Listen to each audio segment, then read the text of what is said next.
Hello friends, welcome to my YouTube channel Mohit skill centre. Friends, आज हम बात करने वाले हैं एमए सेकेंड ईयर का थर्ड सेमेस्टर ज्योग्राफी के बारे में। ये आपका सेकंड पेपर है जिसका नाम है रीजनल डेवलपमेंट एंड प्लानिंग, जिसको हिंदी में बोलते हैं प्रादेशिक नियोजन। ठीक है फ्रेंड्स,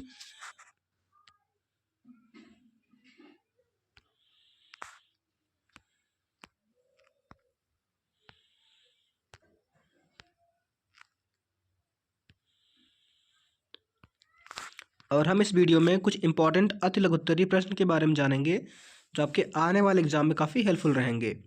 तो चलिए वीडियो को स्टार्ट करते हैं। और स्टार्ट करने से पहले जो हमारा वीडियो है दूसरा पार्ट है, अगर आप पहले पार्ट को नहीं देखे हैं तो जाके आप इसके प्लेलिस्ट में उस वीडियो को देख सकते हैं। चलिए वीडियो को आगे बढ़ाते हैं।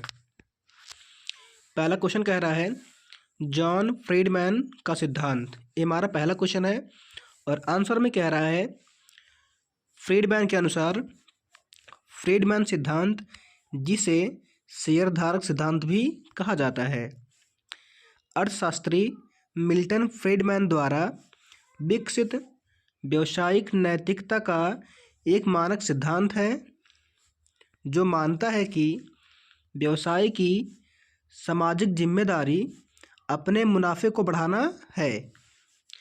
फ्रीडमैन का तर्क है कि शेयरधारक स्वयं निर्णय ले सकते हैं। चलिए अगला क्वेश्चन पढ़ते हैं।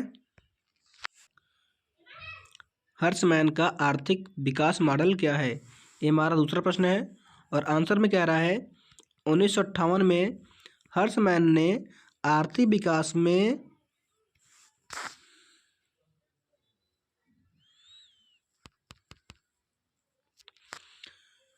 हर्समैन का आर्थिक विकास मॉडल क्या है? तो आंसर में कह रहा है 1958 में हर्समैन ने आर्थिक विकास में क्षेत्रीय असमानता की प्रक्रिया को स्पष्ट करने के लिए मंद अधोमुख प्रभाव और ध्रुवीकरण प्रभाव की प्रक्रिया का प्रतिपादन किया। एक बार फिर से पढ़ते हैं। 1958 में हर्समैन ने आर्थिक विकास में क्षेत्रीय असमानता की प्रक्रिया को स्पष्ट करने के लिए मंद अधोमुख प्रभाव और ध्रुवीकरण प्रभाव की प्रक्रिया का प्रतिपादन किया। उसके अनुसार विकास प्रक्रिया क्षेत्रीय रूप में न होकर केंद्रीय होती है। एक बार यदि किसी केंद्र पर कोई आर्थिक कार्य केंद्रित हो जाता है तो वहाँ कालक्रम में अनेक आर्थिक कार्य केंद्रित हो जाते हैं। चलिए अगला क्वेश्चन पढ़ते हैं।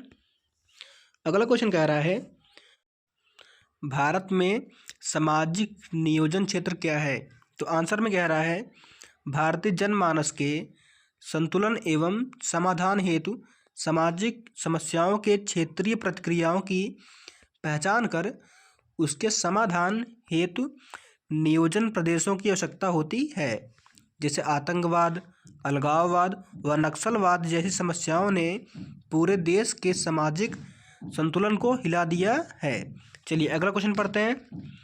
अगला क्वेश्चन कह रहा है प्रादेशिक नियोजन कितने प्रकार के होते हैं? तो आंसर में कह रहा है नियोजन के दो प्रकार होते हैं। पहला अल्पकालीन नियोजन। यह नियोजन अल्प अवधि के लिए किया जाता है, यानी जो अल्पकालीन नियोजन होता है इसे कुछ समय के लिए ही करते हैं।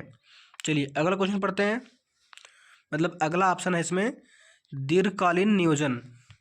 दीर्घकालीन नियोजन उद्देश्यों की पूर्ति के लिए किया जाता है, जैसे पूंजीगत संपत्तियों की व्यवस्था करना, नवीन पूंजीगत योजनाओं को कार्यान्वित करना।